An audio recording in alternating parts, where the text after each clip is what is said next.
Good afternoon and welcome to SAIT Newsfile. I'm Chelsea Kavanagh. Brendan Donald will have a look at all the highlights later in the show. What can we expect, Brendan? Well, it was a championship-filled weekend, and unfortunately, taking a little bit of look at the Flames later, if you're a Flames fan, it's probably not going to be your favorite time to watch. No, I wouldn't say they are on fire at the moment. But talking about weather, we've got Jake outside at the moment. What's it looking like out there, Jake? Hey Chelsea, the weather outside isn't looking so bad right now. It's currently 2 degrees and the sun remains to shine. A year ago today, it was a high of 11, but way back in 1910, it was a high of minus 19.4 degrees. With spring underway, it's safe to say Calgary will only be getting warmer. Calgary was shockingly hit with a high of minus 37.2 degrees in 1951. Soon I'll have the full weather report for you guys. Back to you, Chelsea.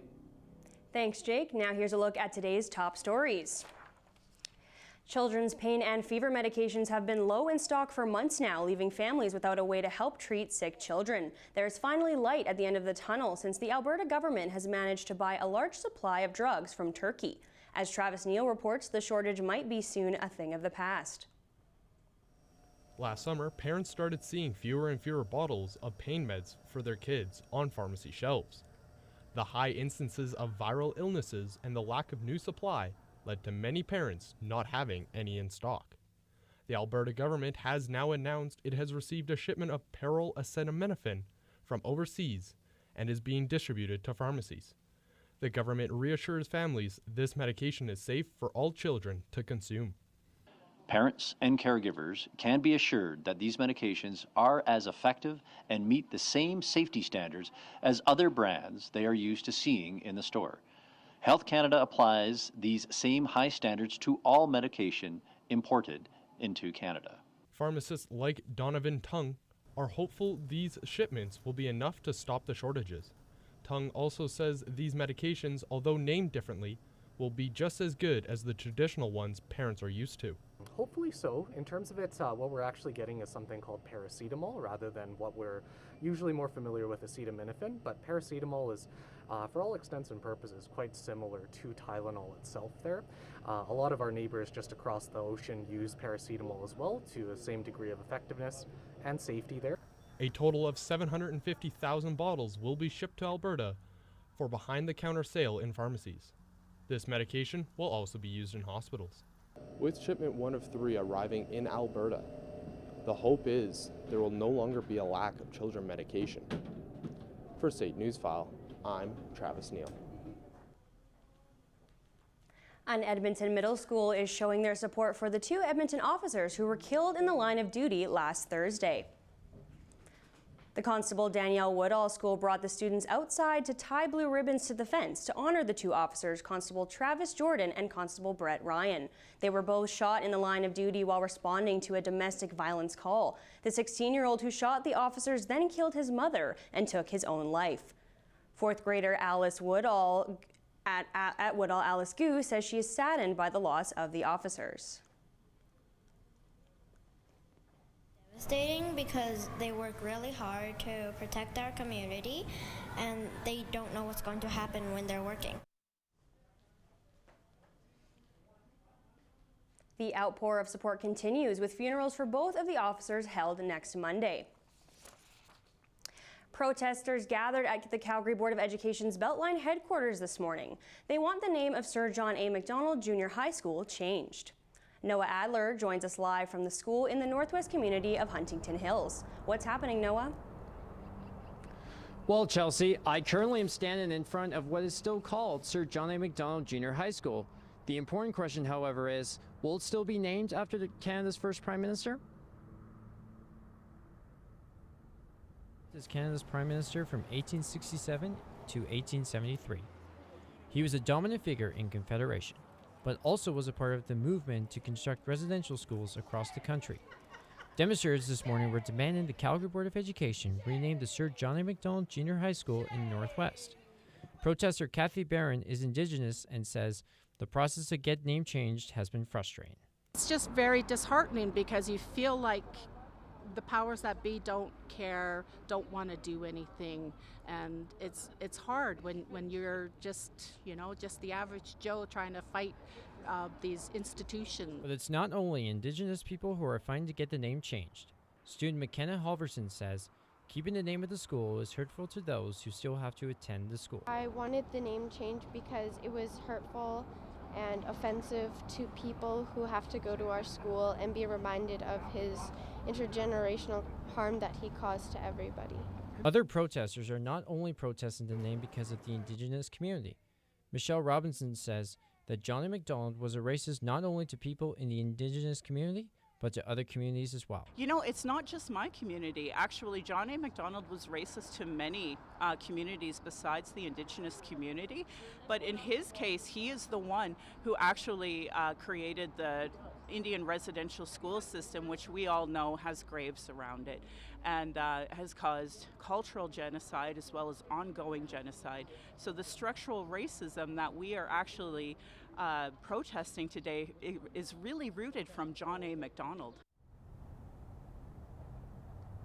I asked Robinson what the current communication is between them and the CBE. She says that they have a liaison working in the school, and they also have a parent working in the school to help get the name changed.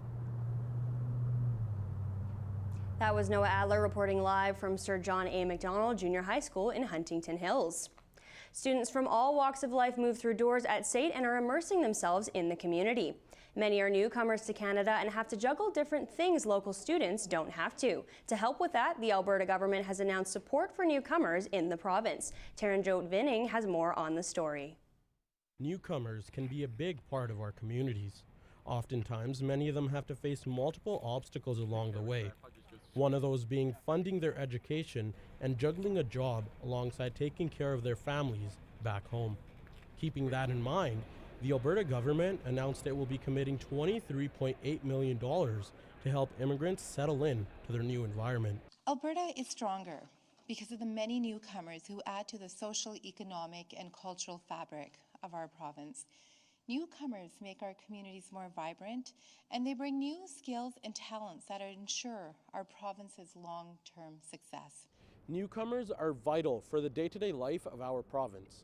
They help diversify and grow the economy alongside tackling many obstacles along the way.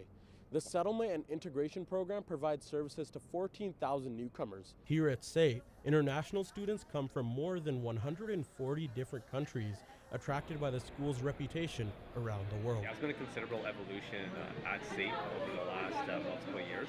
Our demographic has changed considerably, both students that are domestic and students that are international as well. On campus, students often have to face tough financial decisions. Some have to work a lot of hours to just make ends meet. The one thing that we don't want is students to withdraw or have to drop out of SAIT because of personal challenges or financial difficulties. Newcomers have to learn a new language, culture, and so much more, along with other responsibilities. Many of their peers hope that burden can be removed by the new funding from the government. For SAIT Newsfile, I'm Taranjot Vinning. Midterms are here and many SAIT students are spending multiple hours studying, which can cause stress and anxiety. SAIT Student Counseling Department is a good resource and can help students deal with any mental health problems. Emmanuel Poindejure has more. Now that midterms are in full swing, many SAIT students are studying for multiple hours to get prepared. Midterms is also a very stressful and anxiety-filled time for many, but there are those who have different and unique ways to cope with any major stress. Everyone has their own ways, so like for me personally, like I watch a few animes, I make TikToks and stuff like that. Like I make some social media content for me as my personal thing, like cosplaying and stuff like that. The Student Counseling Department is another resource students can use for any mental health problems. SAIT counselor Jason Bosch talks about the importance of having a counseling department on campus and how beneficial it can be. I think it's huge to have a department on campus. We know the lives of students. We specialize in post-secondary student mental health, and we know what SAIT students are going through. We know the programs. With midterms currently underway, many students are dealing with stress and anxiety that can affect their mental health. Student counseling is an essential tool to help deal with any stress that midterms can cause. For SAIT Newsfile, I'm Emmanuel Poindejure. Calgary now has the dubious honor of being the city with the highest unemployment numbers in all of Canada. The scarcity of jobs has been plaguing the day-to-day lives of Canadians, but has been recently highlighted in Calgary, of all places. Students are often in need of a source of income to support their studies. The Odyssey Cafe has been a mainstay on campus for a long time, but has recently relocated to the Senator Burns building because of construction at the campus center. The relocation has kept the cafe hustling and bustling. Operations manager Kira Savoy says they haven't had issues hiring students. When we posted our jobs, we've always had multiple applications, and we weren't able to give everyone jobs that applied. Many on campus are hopeful those unemployment rates will go down. Calgary's nonprofit sector is calling on the government to acknowledge their concerns with the upcoming election. Many Albertans are continuing to be impacted by the pandemic and now the increase in inflation. After 3 years of doing more with less, several Albertan nonprofit organizations are in crisis. These groups say the government needs to do more to help other Albertans, including those in marginalized or racialized communities. The other priorities are a workforce strategy, better data collection, a door to the government, and an empowered sector. Today's unveiling of these platform priorities comes after I stood before many of you to discuss our Too Essential to Fail report, the first look at how the pandemic has affected nonprofits. SAIT also wants to start building up the number of women in its trade programs. Moving around the city has its difficulties, even for the best of us. However, for people with mobility issues, they face more difficulties. Theoretically allowing people in wheelchairs to easily enter the building. But it turns out these buttons don't work as intended, as the door itself does not open. These challenges within the courtroom can add an unnecessary roadblock for any witness with mobility issues that may want to take the stand. DJ Todd is someone who has mobility issues. Things like walking up a set of stairs is that much harder for him.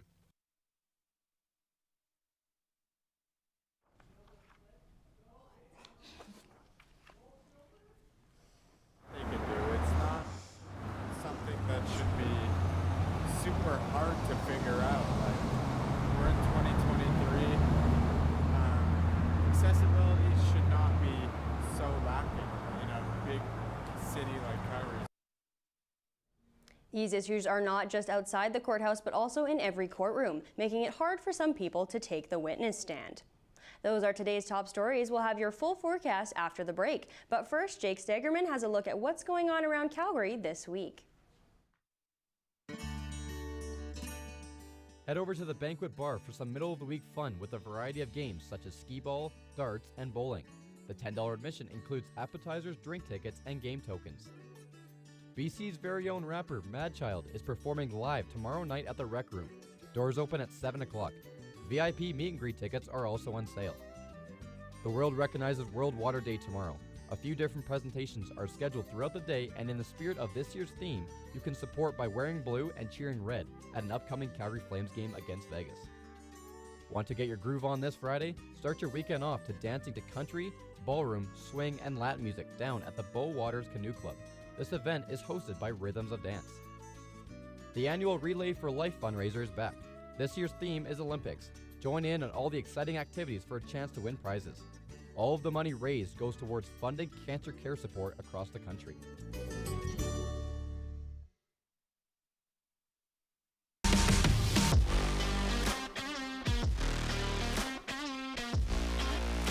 Rupert's Land Institute is mandated to provide access to personal and career achievement to citizens of the Métis Nation of Alberta. Whether you're an entrepreneur just getting started, or someone looking to learn trade skills to enter the workforce, or a post-secondary student looking for funding, Rupert's Land Institute is here for you.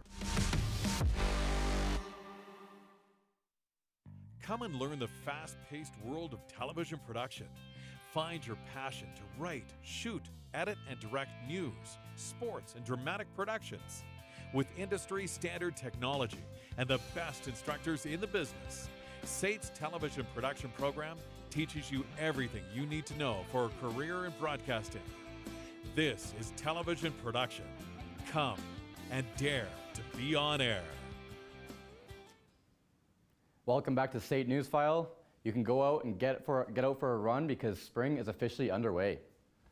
As we look into the western part of Canada, Vancouver is the warmest across the country at 12 degrees, as there's a high pressure system coming from the north part of the province down to through the south. And Edmonton for Alberta is right now -1, which is very average for them at this time of the year. And with Winnipeg and Regina still staying very average as well, Winnipeg people must be very happy with a -2 temperature, which is much warmer than usual. Now let's take a look at the eastern part of the country. Toronto, Montreal, and Halifax are all above seasonal, with Halifax still having a bit more sun. Over in St. John's, it is the low at 2 degrees, and the rest of the eastern part of the country is a bit cooler with a lot of fog happening on the island. And Toronto is 8 degrees, which is much warmer than Calgary, as their playoff team is the Maple Leafs, and we are struggling with the Flames. Let's take a look down with the resorts. Temperatures down south are looking much better. An unusual rainy 17 degrees in Palm Springs. Barbados is hot and sunny at 29. Cancun and Honolulu are also hovering just below 30. Disney World is the place to be, as Orlando is 26, and Las Vegas is rainy at 14 degrees. In Calgary today, it is 2 degrees and extremely sunny. We have a wind coming from the southeast at 10 kilometers an hour, and we're going to expect much more sun ahead. As we check out the province of Alberta, the warmest parts are in the south, which Lethbridge has a high of 5. The mountains are 3 in Banff, which is very nice for this time of the year. I do love spring skiing. It is definitely nice to get out there when you have not the very cold temperatures. The north part of the province is still a bit average, with Fort McMurray being the low at -2. Now let's take a look at our 5-day forecast. Tonight we're going to have clear conditions still with a low of -7. As we move into tomorrow and Thursday, we're going to have still the sun, and the high is 7 degrees tomorrow, with Thursday being a little more partly cloudy.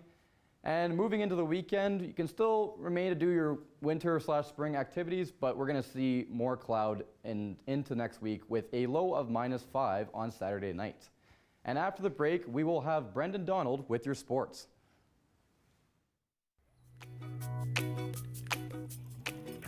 Did you know that having your pet neutered can increase their lifespan?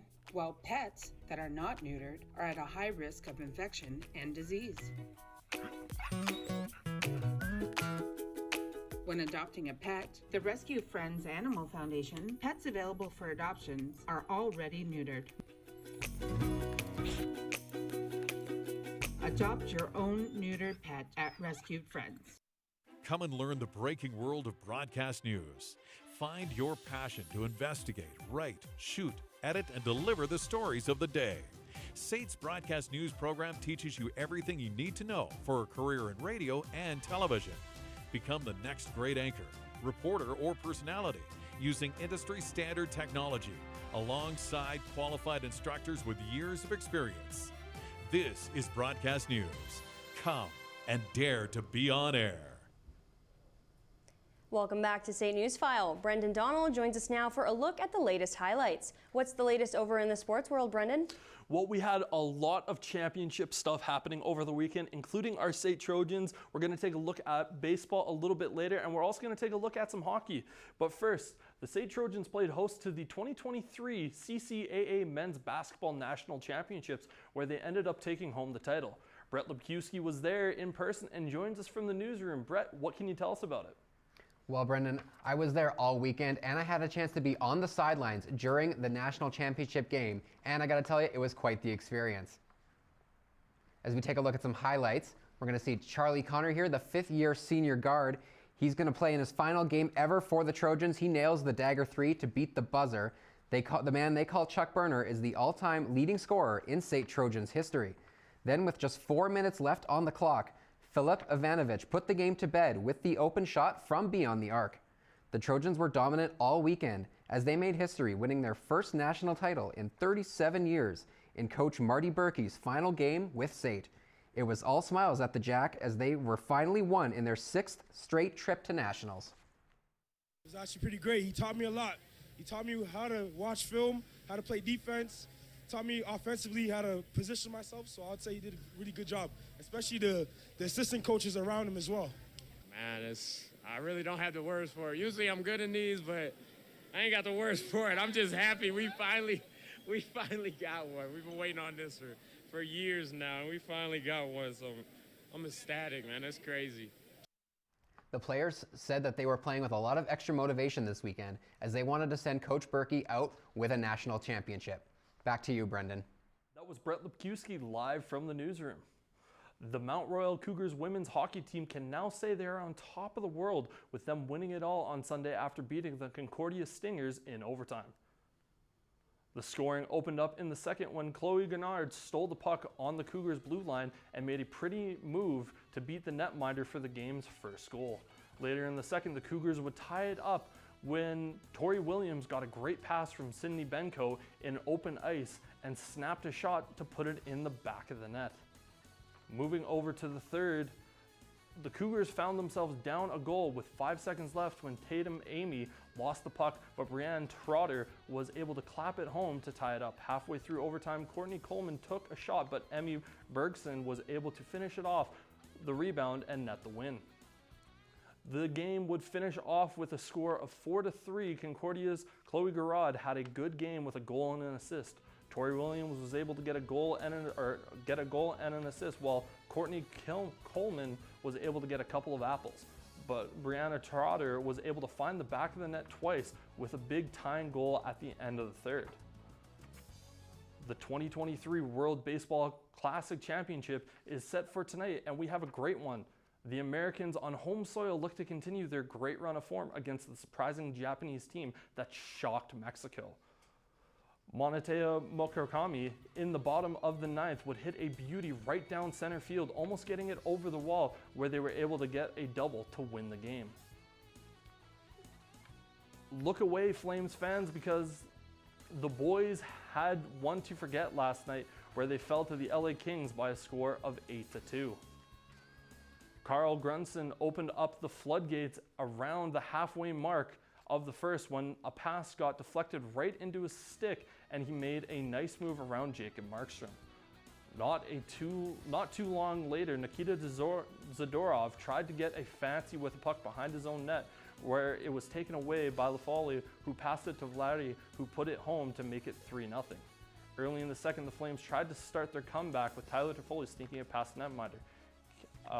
Adrian Kempe was able to get the puck in no man's land, which led to a breakaway where he put it past Markstrom. Rasmus Caprio was able to steal the puck away from Flames rookie Jacob Peltier, where he would find himself on a 2-on-1 with Gerdstrom and was able to finish it off for his second of the night. Kempe, Kopitar, and Byfield were the three stars of the night, with Kempe putting up 3 points on the night, with 7 other Night Kings players getting at least 2 points and a further 6 players with 1 point. No one on the Flames had a double point night. The Hockey Super League Championship took place this weekend, where we watched the Fraser Valley Aces take on the Airdrie Stars Hockey Academy in a one-game winner-takes-all final. Hunter Greenhow got open in the middle, coming up with some speed and fancy moves, but Nathan Cron was able to put away the rebound for the first of the game. Liam Vanderhoven walked the blue line and found some open space, made a move, but his first shot was saved, but he was able to finish off the rebound shot to net the second of the game. Hunter Greenhow in the third takes a sneaky shot and was able to put it past Hosegood. The Aces would net their final goal of the game with a shot from the point, which got batted around in front of the net, and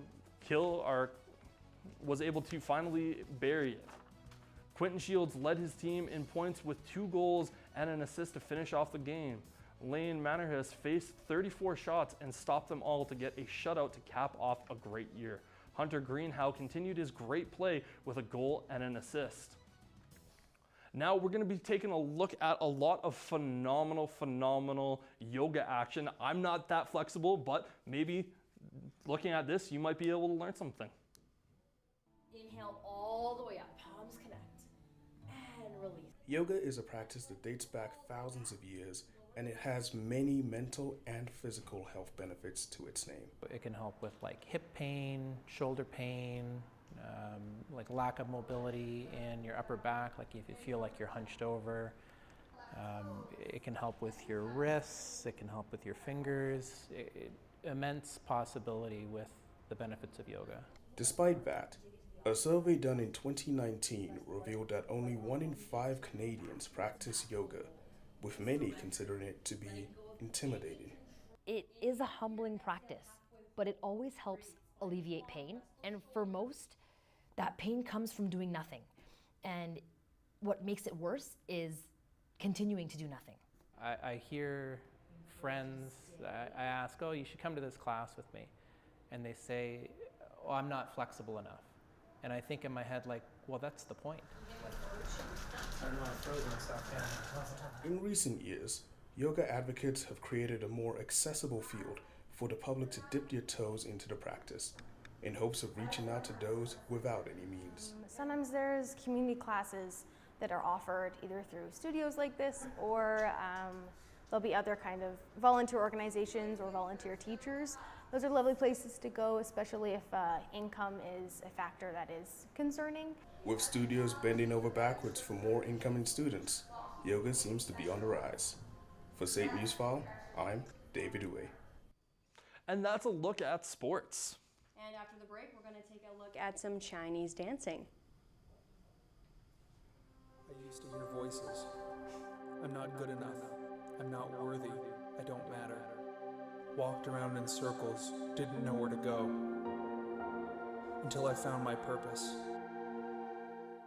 Through people that helped me live a better life and build a better future. Now I could finally see that I'm able, capable, and worthy.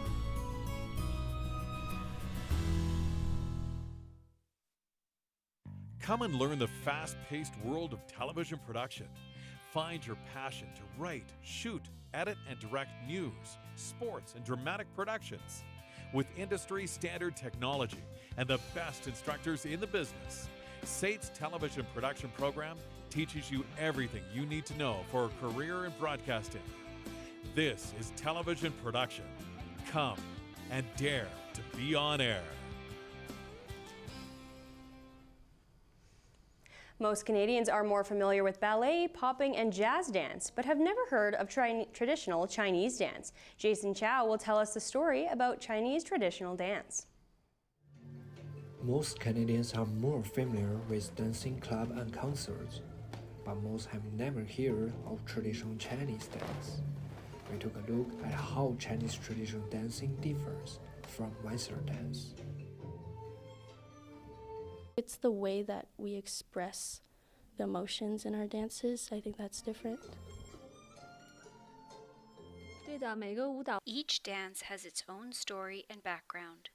Some are related to people, and some are related to nature. Well, all the moves are very different from Western dance, and especially like the intricate fingers and like flexibility is all very different, and I love that. There's a movement called Xiao Wu Hua. This movement has meaning. It represents one day is 24 hours. The flowers bloom in the morning and the fall at evening.